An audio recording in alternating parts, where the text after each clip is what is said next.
नमस्कार दोस्तों, मैं हूं डॉक्टर सुभाष सी पांडे और आप देख रहे हैं एनवायरमेंट स्टोरी। दुनिया के सबसे बड़े लोकतंत्र को मदर ऑफ डेमोक्रेसी कहने वाली भारत सरकार अपने राजनीतिक एजेंडे के लिए आखिर कितना नीचे गिर सकती है, यह कड़वा सवाल उठा रही हैं पर्यावरणविद सोनम वांगचुक की पत्नी डॉक्टर गीतांजलि अंगमो। एक नॉन पॉलिटिकल विश्व प्रसिद्ध पर्यावरण एक्टिविस्ट को बिना पर्याप्त सबूत के गिरफ्तार करना, एनएसए ठोकना और दूर राजस्थान की जोधपुर जेल में ठूंस देना, क्या यही है हमारी डेमोक्रेसी? सोनम वांगचुक लद्दाख के वो नायक हैं जिन्होंने जलवायु परिवर्तन से लड़ने के लिए आइस स्तूपास बनाए, सेना के लिए सुरक्षित टेंट बनाए और हिमालयन ग्लेशियर को बचाने के लिए बहुत बड़ी मुहिम चलाई, लेकिन आज वो खुद सेंट्रल जेल जोधपुर में कैद हैं। 26 सितंबर 2025 को लद्दाख पुलिस ने उन्हें एनएसए के तहत गिरफ्तार किया। आरोप है लेह में हुई हिंसा भड़काने का, लेकिन डॉक्टर गीतांजलि कहती हैं ये सब झूठा नैरेटिव है। सोनम ने कभी हिंसा नहीं भड़काई, उन्होंने शांतिपूर्ण आंदोलन का नेतृत्व किया है। लद्दाख के लोग सालों से मांग कर रहे हैं 6वीं अनुसूची का दर्जा, राज्य का स्टेटस, पर्यावरण और संस्कृति की रक्षा। केंद्र सरकार ने खुद अपने ही घोषणा पत्र में वादा किया था, लेकिन पूरा नहीं किया। जैन जी आंदोलन, युवाओं की जन जागृति बीजेपी कार्यालय पर तोड़ फोड़ तक पहुंच गई, लेकिन सोनम वो तो भूख हड़ताल पर थे, वो भी गांधीवादी तरीके से। गिरफ्तारी के समय उनके पास न कपड़े थे न दवाइयां। 15 दिनों की भूख हड़ताल ने उनकी सेहत पहले से ही तोड़ दी थी। उनको भूख हड़ताल क्षेत्र से सीधे जोधपुर जेल भेज दिया गया। डॉक्टर गीतांजलि का कहना है, मैं अपने पति से 7 दिन के बाद भी आज तक नहीं मिल पाई हूं। जोधपुर जेल में किसी को भी सोनम से मिलने की इजाजत नहीं है। मेरी हर सांस पर नजर रखी जा रही है।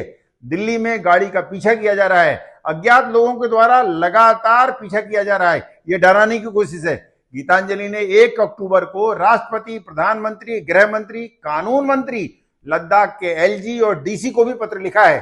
सोनम की तत्काल रिहाई, मिलने की इजाजत और हिरासत आदेश की कॉपी मांगी, जो एनएसए के तहत 5 दिनों में मिलनी चाहिए थी। उधर से जवाब क्या आया? केवल सन्नाटा। अंत में हैरान परेशान होकर सुप्रीम कोर्ट में हैबियस कार्पस की याचिका डाली गई है। लद्दाख प्रशासन कहता है विश्वसनीय सबूत हैं। सोनम ने सेल्फ इमोलेशन की बात कही, अरब स्प्रिंग जैसी क्रांति का आह्वान किया। गीतांजलि खारिज करती हैं, वो कहती हैं ये गलत अनुवाद है। सोनम ने शांतिपूर्ण प्रतिरोध की मिसाल दी, हिंसा की नहीं। पाकिस्तान लिंक पर वो बोलती हैं ये बकवास है। उनकी विदेश यात्राएं केवल क्लाइमेट चेंज के लिए थी। ये जो सब नैरेटिव्स फैलाए जा रहे हैं सोनम के बारे में, उनके इंस्टीट्यूट सेक्मॉल और हयाल के बारे में, वो सरासर गलत हैं।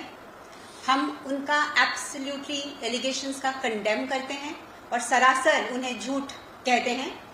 और ये हम ओपनली चैलेंज करते हैं कि किसी को भी हमारे साथ अगर इस वाद विवाद पे आना है तो हम फैक्ट्स, एविडेंस, पेपर्स के साथ ये प्रस्तुत कर सकते हैं कि ये सारे एलिगेशंस गलत हैं।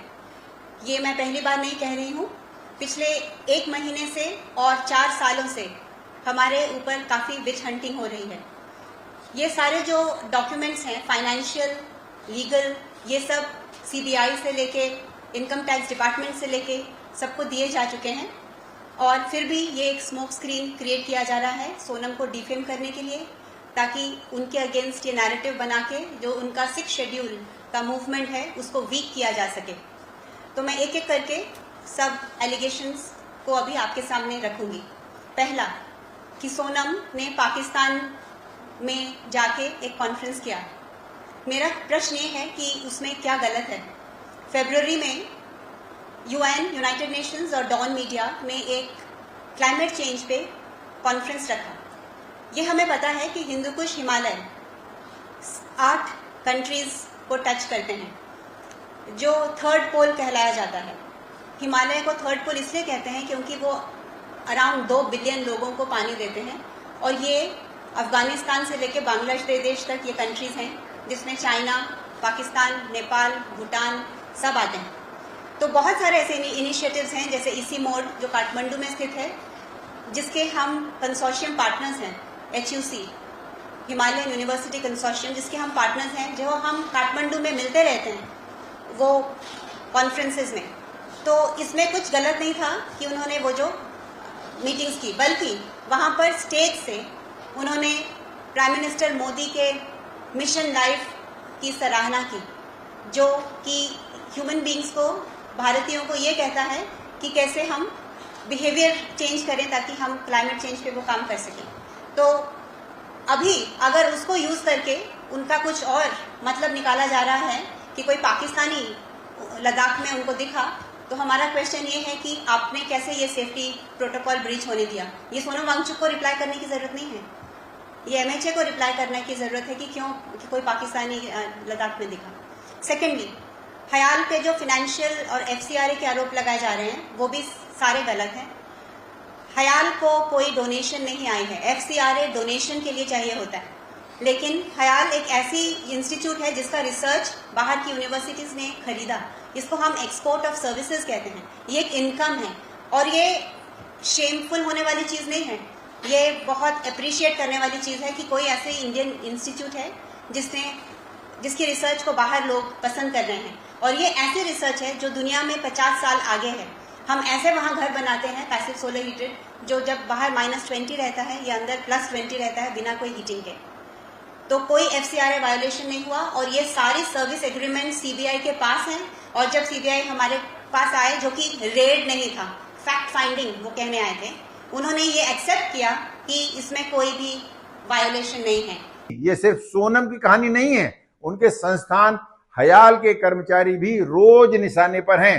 पुलिस हिरासत में उन्हें शारीरिक और मानसिक यातनाएं दी जा रही हैं, जबरन बयान दिलवाने की कोशिश की जा रही है। गीतांजलि कहती हैं ये विच हंटिंग है जो लगातार पिछले 4 सालों से चल रहा है। FCRA लाइसेंस रोका, UGC रजिस्ट्रेशन अटकाया, PSU फंडिंग पर दबाव डाल दिया। आखिर सरकार ये सब क्यों कर रही है? क्या इसीलिए कि सोनम वांगचुक दबाव में आकर डरकर लद्दाख के लोगों के लिए 6th शेड्यूल और स्टेटहुड की अपनी मांगों को वापस ले लें? यानी तब केंद्र सरकार को लद्दाख में प्राकृतिक संसाधनों के दोहन का निर्बाध अधिकार मिल जाएगा, जिसके चलते तब अन्य राज्यों के समान ही लेह, लद्दाख और कारगिल की बहुमूल्य प्राकृतिक संपदा को बेहिसाब रूप से दोहन करने का रास्ता साफ हो जाएगा। धिक्कार है ऐसी छोटी सोच और षड्यंत्र को। लद्दाख में हुए जैनजी आंदोलन और बीजेपी कार्यालय पर हुई तोड़फोड़ को हथियार के रूप में इस्तेमाल करके सोनम वांगचुक को गिरफ्तार करने वाली सरकार को क्या ये बात समझ में नहीं आ रही कि लद्दाख और देश के दूसरी जगहों में रह रहे जागृत युवा यानी जैन जी क्या सोनम और उसके साथियों के खिलाफ हो रहे अत्याचारों को देख समझ नहीं रहे होंगे?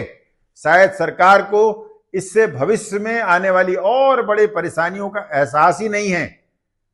तो ये थे सोनम वांगचुक, डॉक्टर गीतांजलि और लद्दाख की कहानी। तो दोस्तों, आपको ये वीडियो कैसा लगा कमेंट्स में जरूर बताएं और हाँ, इसे लाइक, शेयर और सब्सक्राइब करना ना भूलें। तो मिलते हैं अगले वीडियो में किसी नए विषय के साथ। धन्यवाद। जय हिंद।